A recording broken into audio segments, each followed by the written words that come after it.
Well, I've got this, I'll come back and keep referring to this kind of this picture or timeline of this period. It's kind of a complicated period in terms of trying to keep track of, but the big ideas you see is we're coming out of the 70 years of captivity and the precipitating event in 538, the Cyrus decree. We're going to, and you've got these slides, by the way. I see you taking a picture, but just remember, they're in week 11. You've got the full set. So what we've got is parallel activity. This first group that came back under Zerubbabel, the focus is on the rebuilding of the temple. That was the priority. Haggai and Zechariah are the operating prophets who God raises up to encourage this group. After Zerubbabel, you've got a little bit of a gap before Ezra. And during that gap is really the time period in the context of the book of Esther. So we'll look at Esther after we finish Ezra and Nehemiah, and then we'll finish with Chronicles. Ezra picks up the baton.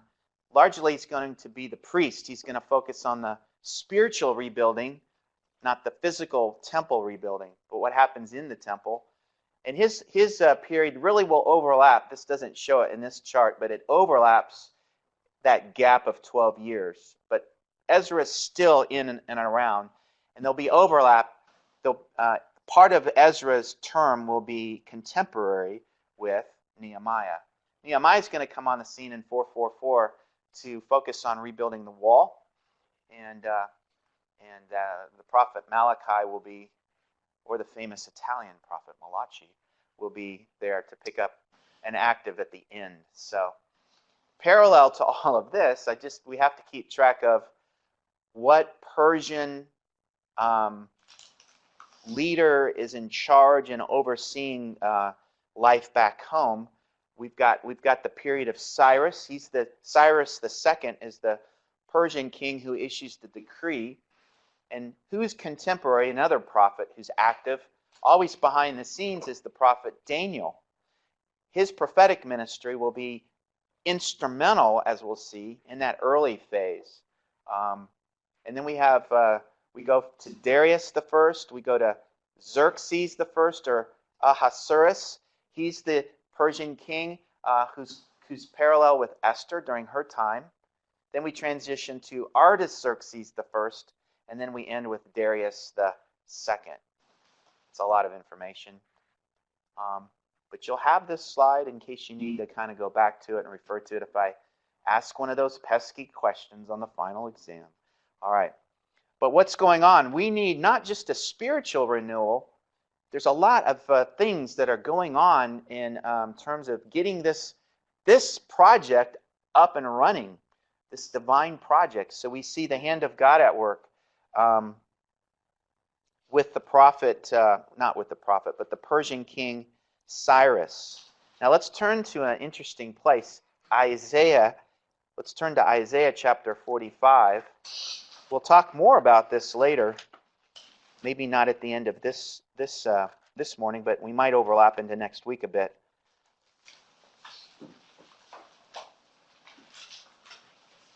We'll talk about Isaiah and why this is relevant, why Isaiah's prophetic ministry is relevant to how the historical situation ends with regards to this period in time. But Cyrus is an important person. We'll talk about this more later, but Isaiah is going to develop the idea of the servant. And we'll find out that there's two servants that emerge from the picture. The first servant is a political servant, and you see him referred to by name in Isaiah's prophecy, starting in chapter 44. Let's look at verse 26. So he's talking about this servant. Confirming the word of his servant and performing the purpose of his messengers, it is I who says of Jerusalem, she shall be inhabited, and of the cities of Judah they shall be built, and I will raise up her ruins again. It is I who says to be the depth of the sea be dried up, and I who make your rivers dry. Who is this I? It's the Lord. And it is I who says of, now he's named, Cyrus. He is my shepherd, and he will perform all my desire. And he declares of Jerusalem, she will be built. It's interesting, a prophetic anticipation of this Cyrus decree in right there, 538. That's the decree that we're talking about. Chapter 45, verse 1. Thus says the Lord to Cyrus his anointed, whom I have taken by the right hand to subdue nations before him and to loose the loins of kings. So there's a prophetic anticipation of how the Lord will use a pagan Persian king to stem and turn history in a significant way. And then Daniel, the prophet Daniel, overlaps this time period. Let's turn to the prophet Daniel. Daniel chapter 26.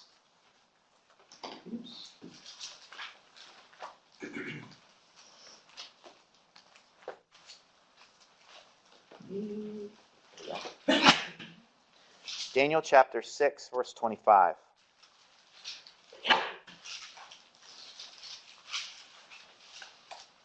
And, it's not, the life of the prophet, it was pretty easy, pretty laid back. Occasionally you get thrown in the bottom of a lion's den overnight to be left to die. And then you find that the Persian king gets a little antsy and he runs out to the lion's den to see if you're still alive. And he finds out that you are, and you're just down at the bottom having, I was going to say, eating Fruit Loops with your, we use Fruit Loops in a children's game on Sunday, but it's doing whatever. But how does that impact this Persian king Darius, right? That's the punchline. You see 20 and verse 25 in chapter 6. Then Darius the king wrote to all the peoples, nations, and men of every language who were living in all the land, may your peace abound. I make a decree that in all the dominion of my kingdom men are to fear and tremble before the God of Daniel, for he is the living God and enduring forever, and his kingdom is one which will not be destroyed, and his dominion will be forever. He delivers and rescues and performs signs and wonders in heaven and all the earth, who has also delivered Daniel from the power of the lions. So this Daniel enjoyed success in the reign of Darius.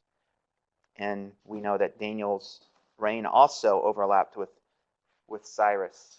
So there's an overlap there with terms of the active prophet working behind the scenes, very emphatically, right, getting the attention of these Persian kings such that their decrees are written in terms to be favorable to getting this scenario set up in this particular way. So all of that's interesting as well. And we have archaeological evidence of the activity of Cyrus. This is called this discovery in 1879, this is called the Cyrus cylinder, was a kind of a rephrasing of this basic favored position. The Cyrus decree that we have in the biblical context might be kind of a rephrasing of this basic decree that comes from the Cyrus cylinder. So according to,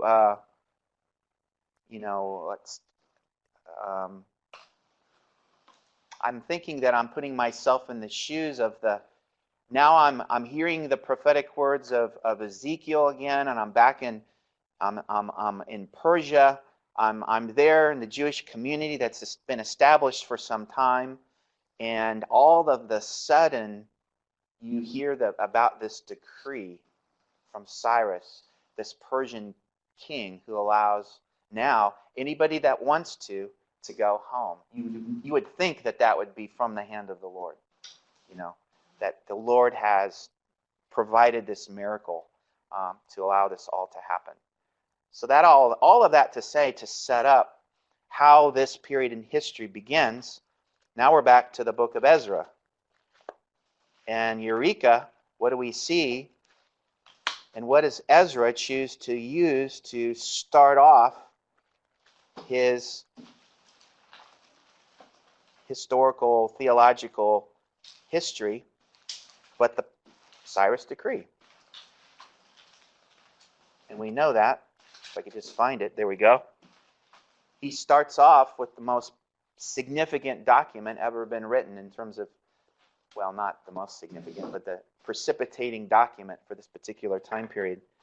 And the Cyrus decree reads in chapter 1, verse 1, "Now in the first year of Cyrus, king of Persia, in order to fulfill the word of the Lord by the mouth of Jeremiah," who talked about this 70 years in exile, "the Lord stirred up the spirit of Cyrus, king of Persia, so that he sent a proclamation throughout all of his kingdom and also put it in writing, saying, Thus says Cyrus, king of Persia, quote, the Lord, the God of heaven, has given me all the kingdoms of the earth. He's appointed me to build him a house in Jerusalem, which is in Judah. Whoever there is among you of all of his people, may his God be with him, and let him go up to Jerusalem, which is in Judah, rebuild the house of the Lord, the God of Israel. He is the God who is in Jerusalem. And every survivor at whatever place he may live, let the men of that place support him with silver, gold, with goods, cattle, together with the free will offering for the house of God, which is in Jerusalem." So that's the precipitating event, and that's what gets it all started. We'll talk more about the significant location at the end of Chronicles, which the author there is giving us the same decree. All right, we'll talk more about that later. But it answers the question, how did we get here? Well, this miracle, this Cyrus decree. So this is another way of just summarizing the returns that come back as it fits into the actual text in the books. So this first return under Zerubbabel is really the chapters 1 through 6 in the book of Ezra. And after chapter 6, really what we've got is that gap. Remember that gap that I showed you before? You might as well just drop in and insert the book of Esther. That's going on back home, but back in Persia. And then we have the chapter 7 pick up with the second return under Ezra. Ezra steps into the scene. And then we have chapter 7 through the remaining of the book of Ezra.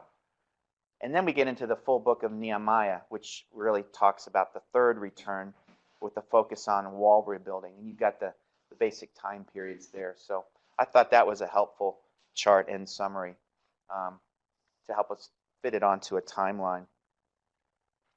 So let's take a look at the book of Ezra and some of its high points.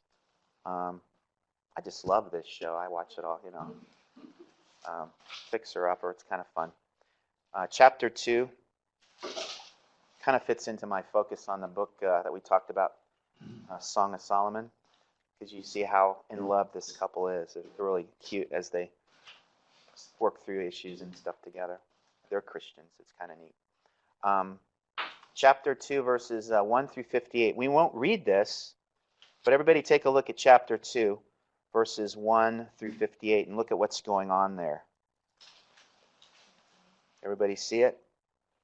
There's a long list of people.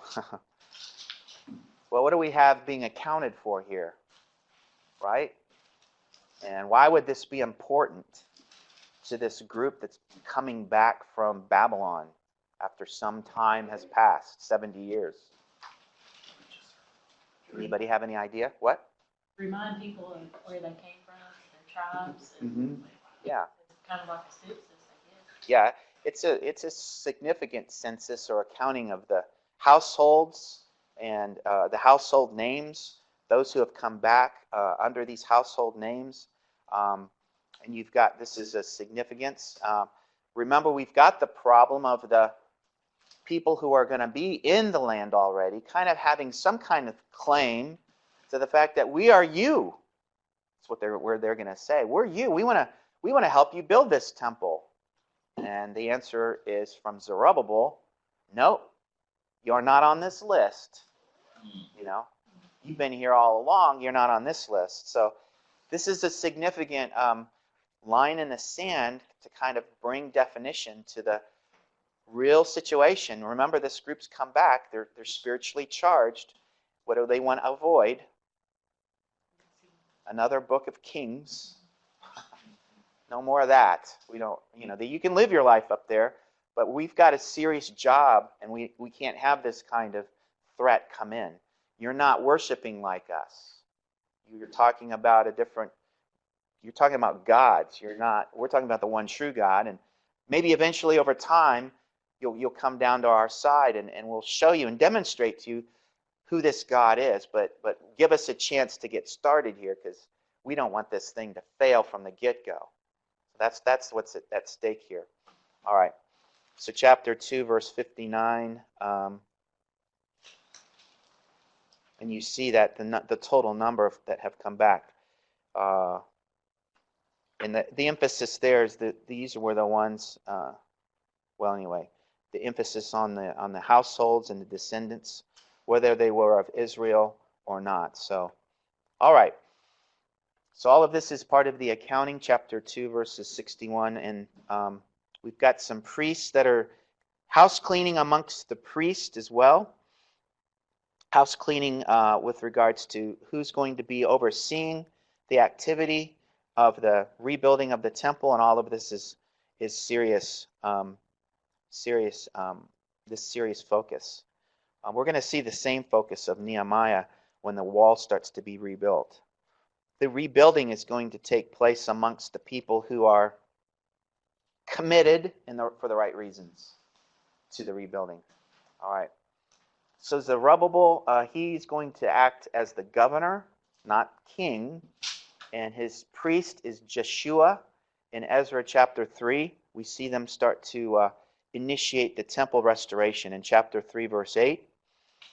Now in the second year of their coming to the house of God at Jerusalem in the second month, Zerubbabel, the son of Shealtiel, and Jeshua, the son of Jozadak, and the rest of their brothers, the priests and the Levites, and all who came from the captivity, because we have their names on the list, to Jerusalem, began the work and appointed the Levites from 22 years and older to oversee the work of the house of the Lord.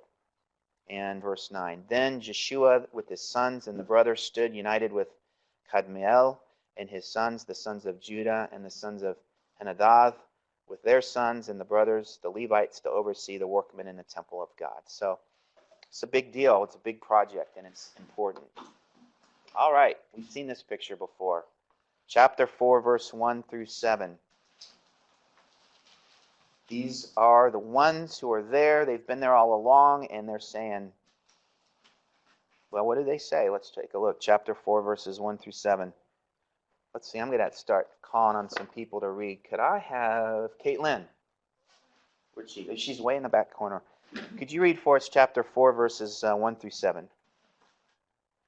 Now when the enemies of Judah and Benjamin heard that the people of the exile were building a temple to the Lord God of Israel, they approached Zerubbabel and the heads of the fathers' households, and they said to them, let us build with you, for we, like you, seek your God, and we have been sacrificing to him since the days of Esarhaddon, king of Assyria, who brought us up here.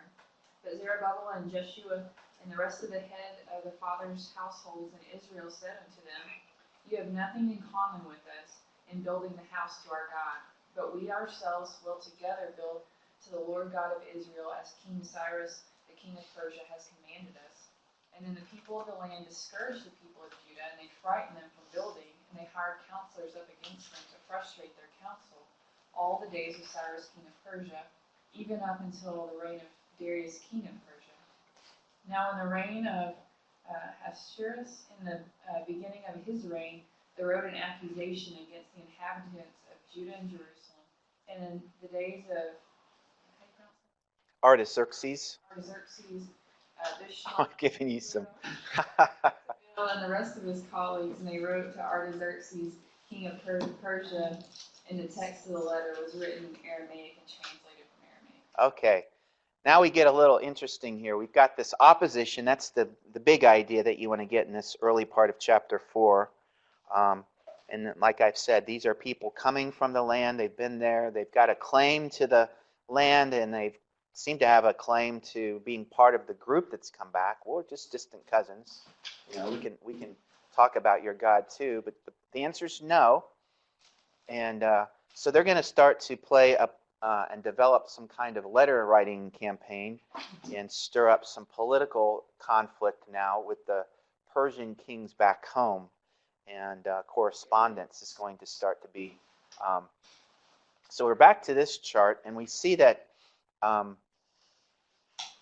under the reigns of Cyrus and Darius, both those names were referred to here, was the context for this early conflict and during the temple rebuilding time period. Now, the prophets that God raises up, and you see it in their prophetic word in Haggai chapter 2, I think it is, where this encouragement comes. Let's not lose heart here. We need to keep working through. The temple may have been stalled for a while, but now it's going to be, we got another letter that comes and conflict's resolved. Let's get back to rebuilding the temple. They're going to write about these prophets. You'll hear it and read it in their messages. The group of people who are rebuilding the temple are not going to have all of the wonderful, magnificent resources that Solomon had back when he built temple number 1. And so they get discouraged, and they have this kind of this Debbie Downer moment. And the prophets also say, it's not so much about the temple, it's what goes on in the temple that's the most important. And by the way, God may have other plans for even a bigger temple down the road, so don't be discouraged. And all of that goes on. Now, what's interesting, we have to kind of solve an issue here. Chapter 4, verse 7 refers to, in the days of Artaxerxes, and that's the last verse that you read, and then we have the contents of this letter that's written to King Artaxerxes. That's this king, Artaxerxes. So you see that's kind of over this area, and that's not the Persian king that's going on during the times of Cyrus and Darius, where Daniel's working behind the scenes and all of that. What we've got here, and what we have to ask ourselves the question, are we talking about, is this a reference to Artaxerxes, this particular Persian king, or is there another Persian king that might be operating back during the Cyrus-Darius time? You see there's this little gap right here, this black area. Now, there's a couple theories out on this. There's a Persian king named Cambyses who reigned just 8 years. And some scholars say, well, it's just kind of a scribal error or something like that. They're really referring to this Persian king Cambyses. I think it's pronounced Cambyses. Now, there's another solution to this, because what we've got here is this letter of opposition. It doesn't fit. If it's written to Artaxerxes, then it's kind of part of that history and not part of the earlier history during the temple rebuilding. All right, so what do we do, and how do we solve this? The other solution is that the letter to King Artaxerxes that we have here in Ezra chapter 4 is really referring to an event, but it's out of chronological order with regards to the context of the book of Ezra. So in other words, if we take chapter 4, starting in verse 6, now in the reign of Ahasuerus, which is another name for Xerxes or Artaxerxes, really what we've got. So chapter 4, verse 6, all the way down through verse 23. All right, that whole section really sums up an event that occurred later during the time of Artaxerxes and contemporary with Ezra and Nehemiah. So it's really, and then what we have is that the author here, Ezra, or maybe an editor after Ezra, maybe slipped it in because it's a letter that talks about opposition. So it's just out of chronological time. So we'll see another example of that a little bit later here. And I looked at some scholars, and they kind of, like Kenneth Kitchen, he calls it an insert, which means something that was, put in to kind of be kind of it's intentionally put there. It's just kind of a, example A kind of thing. Here's the letter and its contents talking about opposition. All right? So that's kind of complicated, I know. So what we do is read chapter 4, verse 5, and then really you have the right to kind of pick up with chapter 5, verse 1, and know that everything in between there is kind of referring to an event that happens down the road in history. So temple work is resumed. And chapter 5, you see in verse 1, and this is the prophetic ministry. And this is, now we're back to this time period where Haggai and Zechariah are working behind the scenes, or working on the scene actually, to give prophetic ministry, a prophetic encouragement. So chapter 5, verses 1 through 5. When the prophets Haggai and the prophet Zechariah the son of Iddo prophesied to the Jews who were in Judah and Jerusalem in the name of the God of Israel who was over them, then Zerubbabel the son of Shealtiel and Jeshua the son of Jozadak arose and began to rebuild the house of God which is in Jerusalem, and the prophets of God were with them, supporting them. At that time, Tattenai, the governor of the province beyond the river, and Shethar-Bozenai and their colleagues came to them and spoke to them thus. And here's continuing opposition. Who issued a decree to rebuild this temple and to finish this structure? Then we told them accordingly what the names of the men who were reconstructing the building, but the eye of their God was on the elders of the Jews, and they did not stop them until a report should come to Darius, and then a written reply to be returned concerning it. So we have this, this opposition occurring. This one is overlapping with the Persian king Darius. And these adversaries, they actually write to Darius. And in chapter 5, beginning in verse 6, all the way down through 14, I won't read it, but they actually refer to the Cyrus decree. They refer to this document, the Cyrus decree, which was supposedly the precipitating event. Darius receives this letter, and he begins an immediate search for this Cyrus decree. And then it was found. We have that in chapter 6, verses 1 through 5.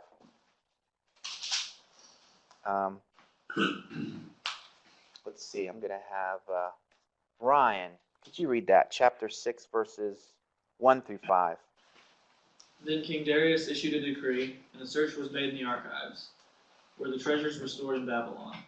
In Ecbatana in the fortress, which is in the province of Media, a scroll was found, and there was written as follows: Memorandum. In the first year of King Cyrus, Cyrus the king issued a decree concerning the house of God in Jerusalem. Let the temple, the place where sacrifices are offered, be rebuilt, and let its foundations be retained, its height being 60 cubits and its width 60 cubits, with 3 layers of huge stones and 1 layer of timber. And let the cost be paid for from the royal treasury. Also let the gold and silver utensils of the house of God, which Nebuchadnezzar took from the temple in Jerusalem and brought to Babylon, be returned and brought to their places in the temple in Jerusalem, and you shall put them in the house of God. Okay. So this is now Darius. Of course, remember, he's the one who was impacted pretty significantly with Daniel, remember, working behind the scenes and having this kind of prophetic impact. So Darius is acting now favorably against the opposition. He's going to issue a decree of his own. In verse 7, leave this work on the house of God alone. Leave it alone. Let the governor of the Jews and the elders of the Jews rebuild this house of God on its site. So he's going to put a temporary halt to the opposition. In verse 11 and verse 12, Darius, and I issued a decree that any man who violates this edict, a timber shall be drawn from his house and he shall be impaled on it. That's kind of significant. And his house shall be made a refuse heap on account of this. And may the God who has caused his name to dwell there overthrow any king or people who attempts to change it, so as to destroy this house of God in Jerusalem. I, Darius, have issued this decree. Let it be carried out with all diligence. So again, the Persians the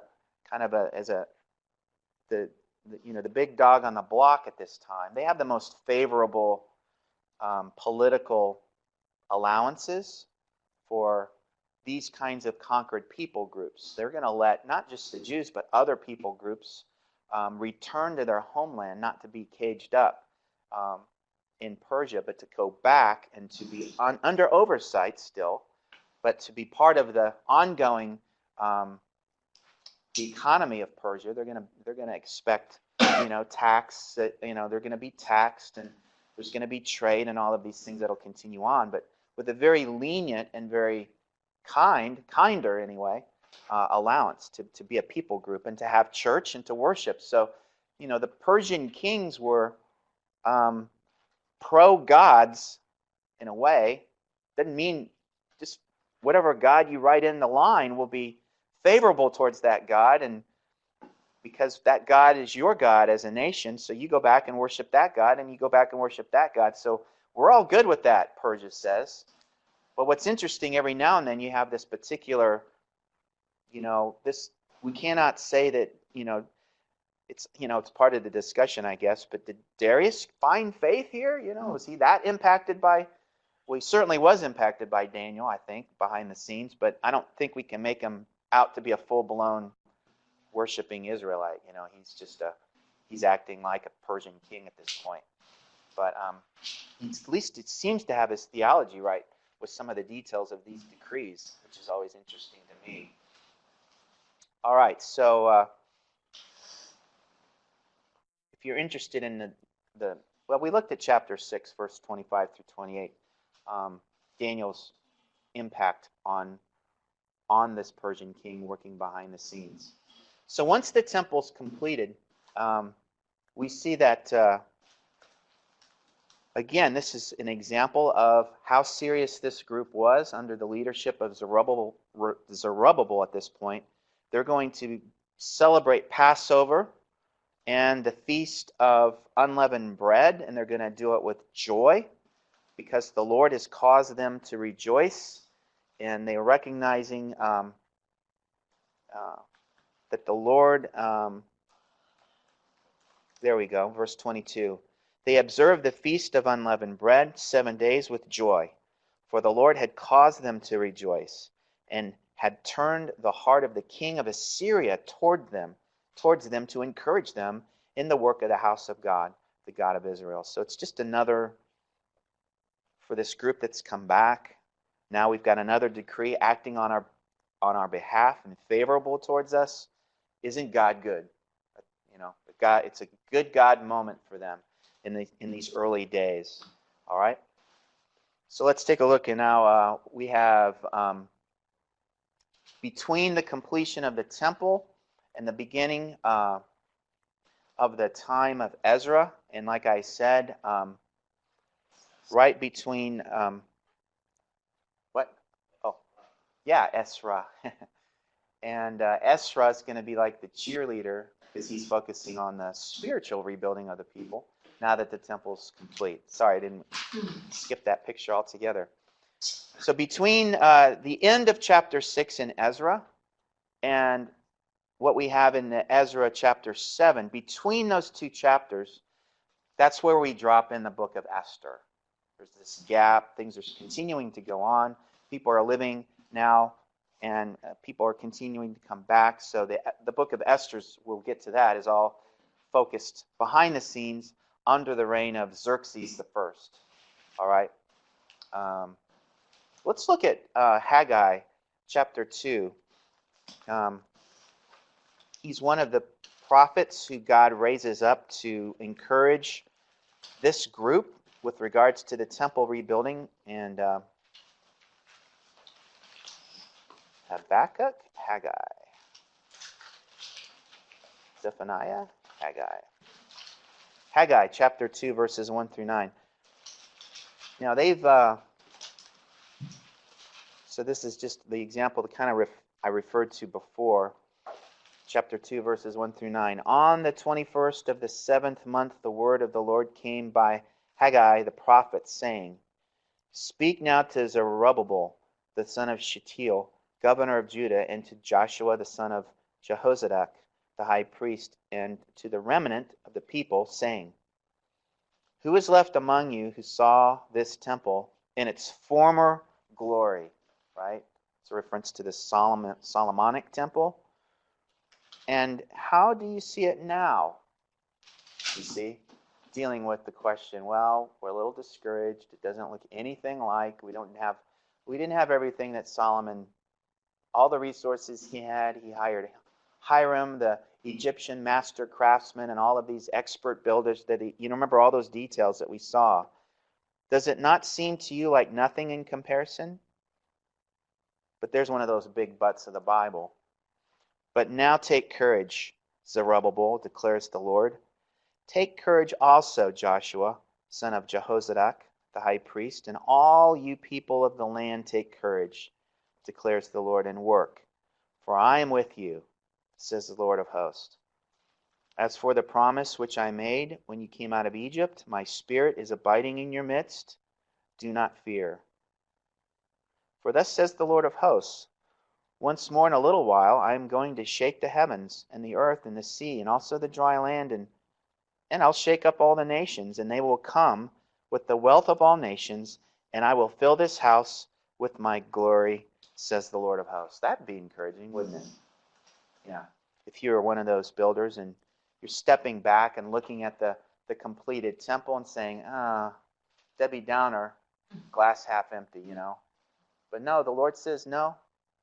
I mean, you got this temple rebuilt and it's going to serve you well, but I'm not through with you yet. There's more coming. And that's an encouraging message that we see. All right. So we're back to Ezra chapter 7. And Ezra's trek to Jerusalem occurs, as we see, back to this chart, right at the parallel to Artaxerxes I, chapter 7, verses 1 through 5. Let's see, could I have Michael? Could you read for us, chapter 7, verses 1 through 5? Oh, you've got a lot of hard names to pronounce, sorry. You'll be graded on this, go ahead. After these events, during the reign of King Artaxerxes of Persia, Ezra, Zechariah's son, Azariah's son, Bechiah's son, Shallum's son, Zadok's son, Ahitub's son, Amariah's son, Azariah's son, Meraoth's son, Zerahiah's son, Uzzi's son, Buki's son, Abishua, and Phinehas' son, Eleazar. Eleazar's son, Aaron, the chief priest. Good job, all right. One more verse. 1 through 6. Came up from Babylon. He was a scribe skilled in the law of Moses, which Yahweh, the God of Israel, had given. The king had granted him everything he requested, because the hand of Yahweh, his God, was on him. Good. So this is the beginning of Ezra's ministry. We have a little hint here with regards to, if we go back to Exodus chapter 28, all the way back, we remember that the establishment of the Aaronic priesthood, and Ezra is well established in that long lineage in terms of being in the priesthood, the son of Aaron, the chief priest. So that's important. Ezra is also, in verse 6, going to be a scribe skilled in the Torah of Moses. So all these little details, I think, are significant. And I'm kind of building a case here. He's a scribe skilled in the law, that's really the Torah, which is really, if you've heard me, the instruction, right, or the teaching of Moses. And my question is, how did these things happen? Ezra's coming out of Babylon. You remember, he's coming out of this 70-year period. All this was taking place. How did he become a skilled scribe during that 70-year period? So I think this is probably largely due, again, to the significant impact that Ezekiel had, setting up the center for safeguarding the teaching of Moses and the Word of God at that time that they had, that they were using and instructing, and they were training up the next generation. Ezra was in that school. We don't have any evidence of it, but I'm just suggesting that something was going on there back in Babylon and then Persia to produce someone like Ezra. Kind of like we've had this conversation before about the small country church. Remember that? When Samuel's going to find the true king of the true king of Israel, where is he going to go? Well, let's go to Bethlehem.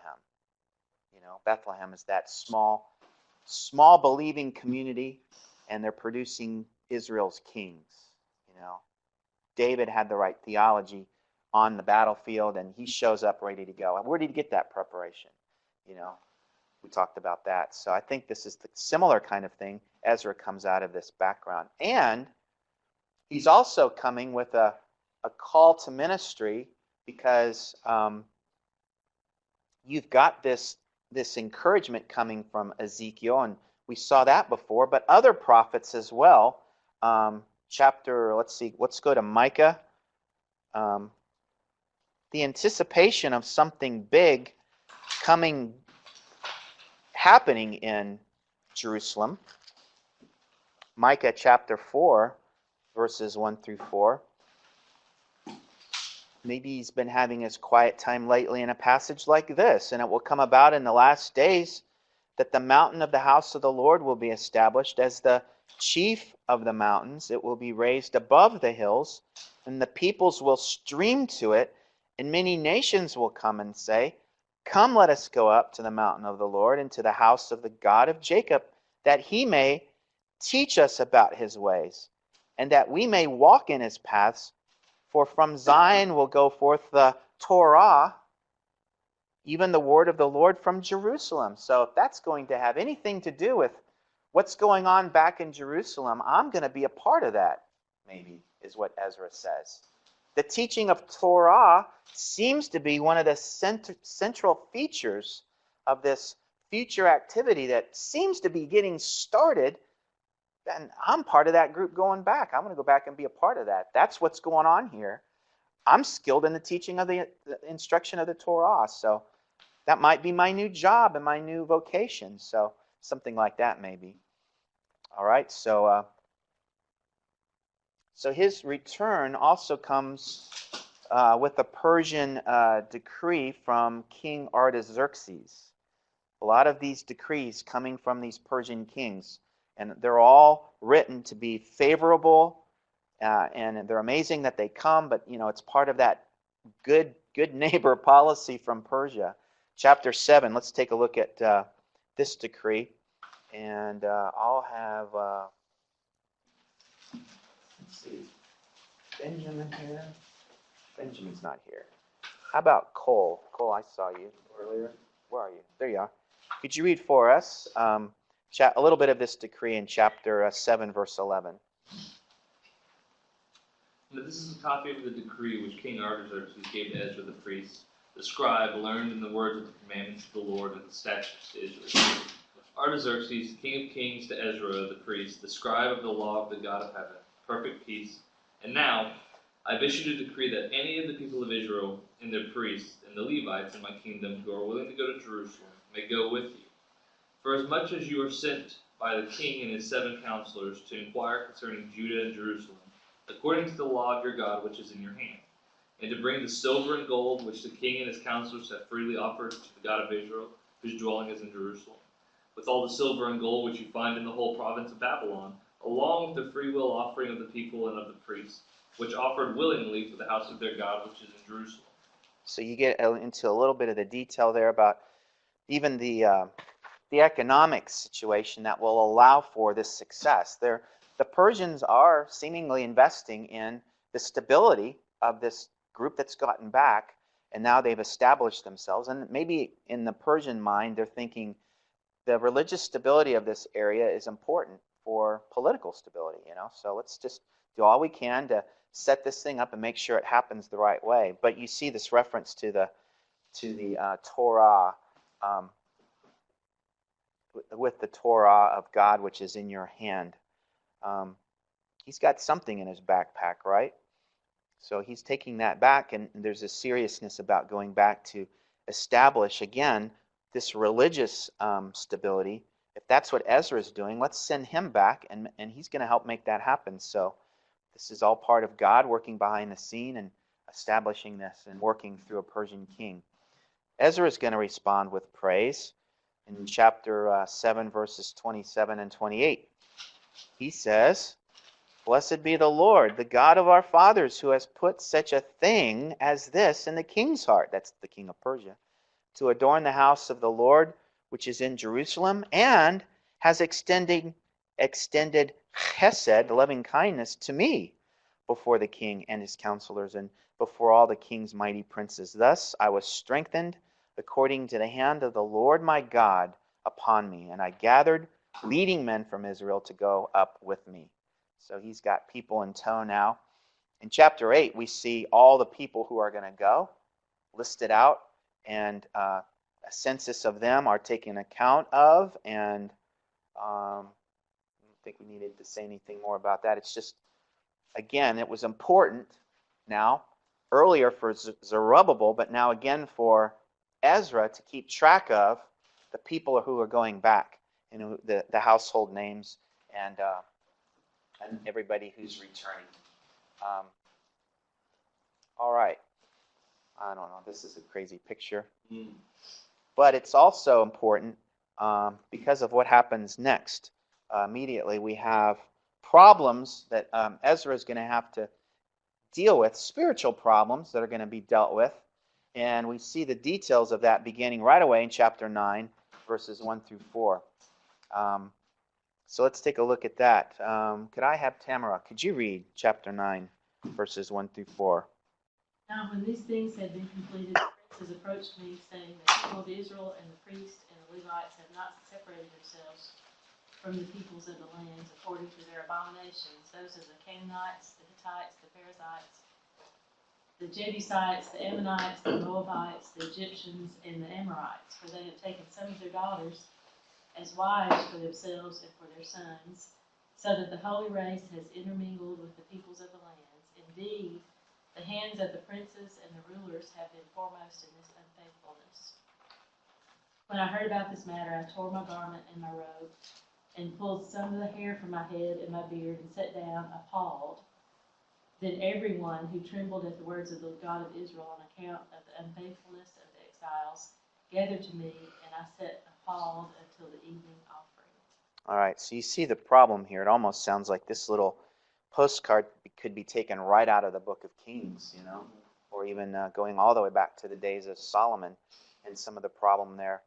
You've got chapter 9, verse 2. You see what was your translation? Did yours say something like the holy race? The holy race is intermingled? Holy race? That's the Hebrew word seed, right? So you've got now this threat against the preservation of this whole, this is the seed of faith that's now being threatened by the pagan influence coming in through these mixed marriages.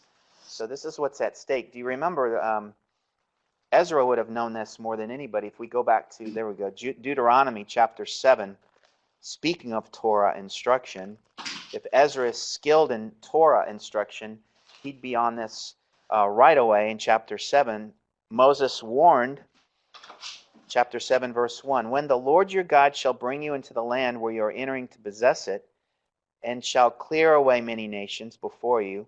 A lot of the same names that you read are there, right? 7 nations greater and stronger than you. "And when the Lord your God shall deliver them before you, you shall defeat them, utterly destroy them. You shall make no covenant with them, show no favor to them." Serious threat. "Furthermore, you shall not intermarry with them. You shall not give your daughters to their sons, nor take their daughters for your sons." Why? "Because they'll turn your sons away from following me to serve other gods. Then the anger of the Lord will be kindled against you, and he will quickly destroy you too," which means blot out or utterly remove, so you cease to exist as a nation when you lose your land and you lose your king. That's what destroy means. All right? So tear down their altars, smash their pillars, destroy their Asherim, burn their graven images. Why? Verse 6, "Because you're a holy people to the Lord your God. The Lord your God has chosen you to be his segulah." Now we go all the way back to the Exodus chapter 19 declaration.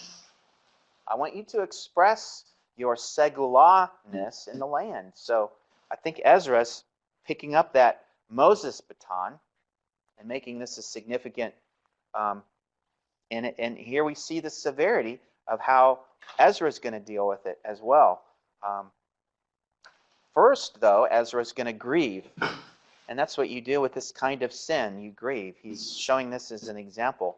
And he's giving us his first-hand account. He has his prayer of confession in chapter 9, beginning in verse 5.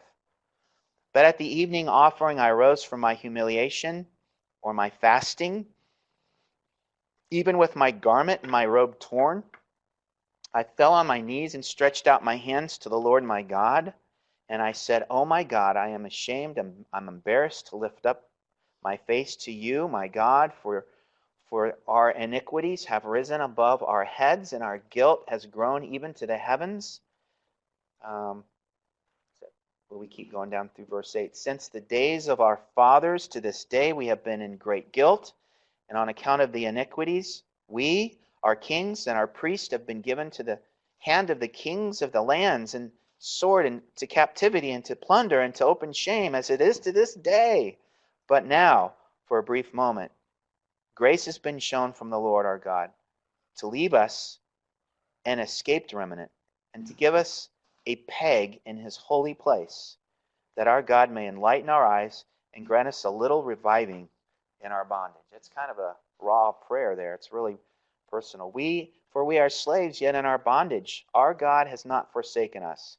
So we're not fully a nation because we're still under the umbrella of the Persians, he's saying in his prayer. But God's at work, he's recognizing. He's extended chesed, loving kindness to us in the sight of the kings of Persia.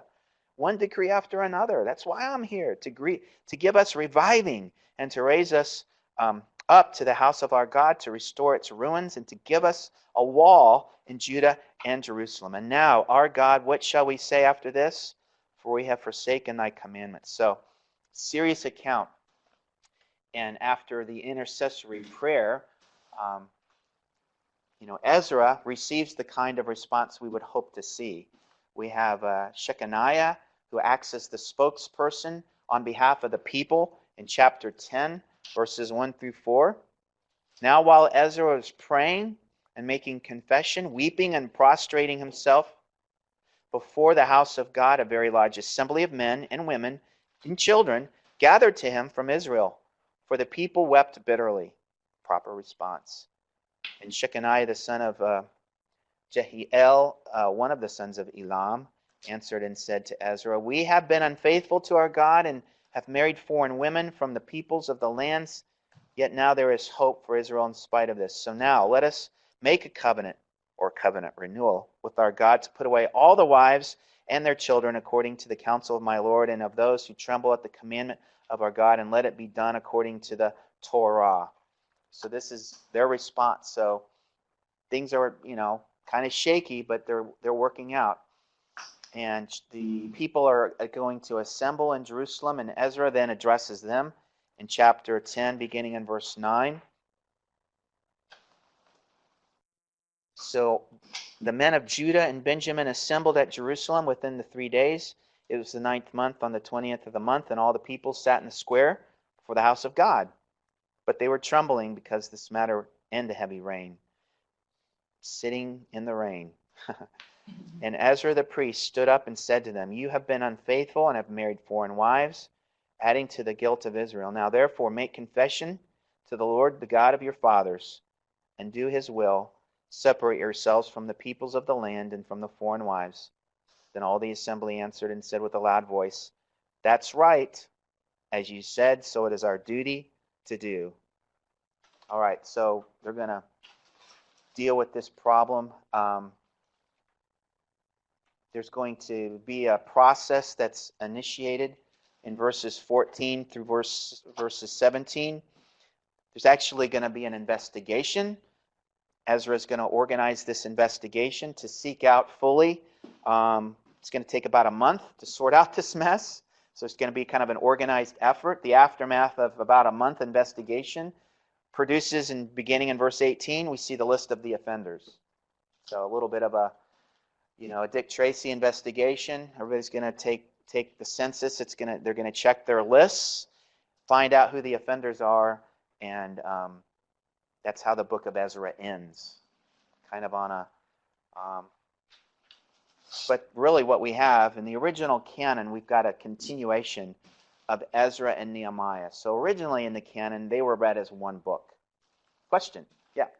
Is that specific to just those nations he mentioned? Because during the Babylonian captivity in Jeremiah, he tells them to take wives of the people and give their daughters in marriage and to seek the welfare of the city that God put them. So is it just specific to those nations that God had commanded them to destroy? Remind me again of in Jeremiah. Yeah, Jeremiah 29. He says. Is it the prophet saying to do that? Mm-hmm. Oh. Yeah, it says, build houses and live with them, plant gardens, eat their produce, take wives and have sons and daughters, take wives for your sons and give your daughters in marriage. Well, that's interesting. I forgot about that. Pardon? Sorry? I'm thinking probably not before. It was to the Israelites that were exiled in Babylon. Were they to take wives, foreign wives, or just That's what it wives? says that you are. It says, thus says the Lord of Israel to all the exiles who I have sent into exile from Jerusalem to Babylon, build houses and live in them. Take wives and have sons and daughters. Take wives for your sons and give your daughters in marriage. They may bear sons and daughters. I have to think about that. What Jeremiah is running into with that group that's left behind, the group that didn't go into Babylon, right? So they're back in Jerusalem, and they're part of the group that's, the poorest of the poor. But their spiritual condition is not all that great either, in terms of, I don't know how much of the faithful remnant that you've got going on there. So it might be, I have to look at it a little more closely, but Jeremiah is basically saying, while you're here, so you might as well, start raising your families, and I'll hang out with you as long as I can and try to be your prophet, and over time we'll get this thing, maybe steered back in the right direction or something like that. But what ends up happening is Jeremiah is hogtied and kidnapped, and he goes into Egypt with the group that goes down there. So we don't hear from him after that, and we don't know much about what's going on. Well, this group, I guess I should have brought this into my discussion of the Samaritans, who are part of the group that's around, and they're not in spiritual alignment with the group that comes back from Babylon under Zerubbabel's leadership. So the line in the sand is drawn with regards to, you're not of us, and spiritually you're not of us. That's really the point. And the seriousness of this, I think, is amplified a little bit louder because of the significant moment that's going on right here. You've got what has to happen from this point on is we've really got to guard ourselves very, very closely against this potential pagan influence.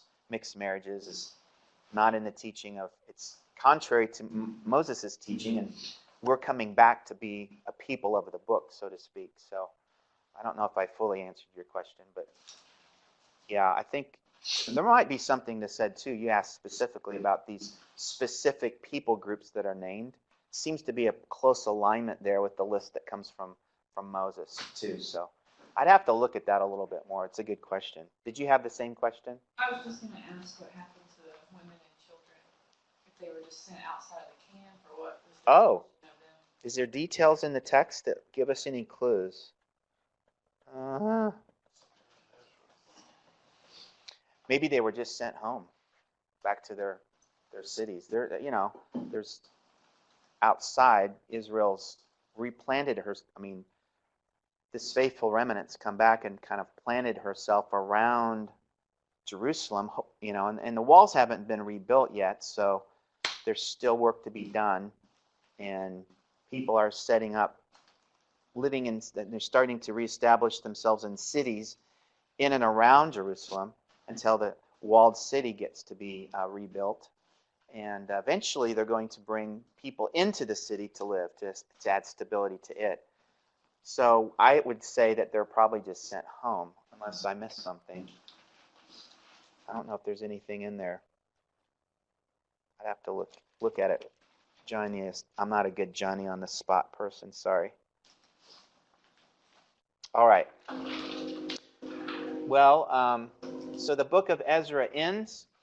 And I said this earlier, I think, in the history of the Hebrew canon, Ezra and Nehemiah were read as one.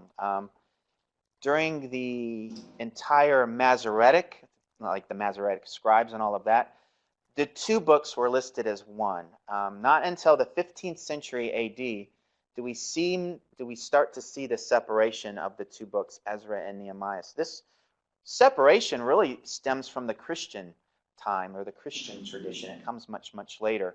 Origen, if you've heard of him, is perhaps the first to recognize, the first Christian theologian to recognize the division between the two books. And then the Latin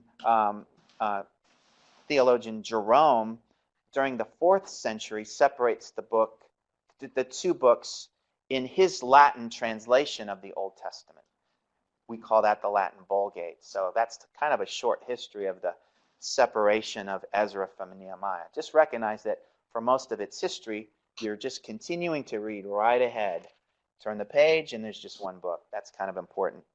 And then we start the history of Nehemiah. So let's take a quick bathroom break.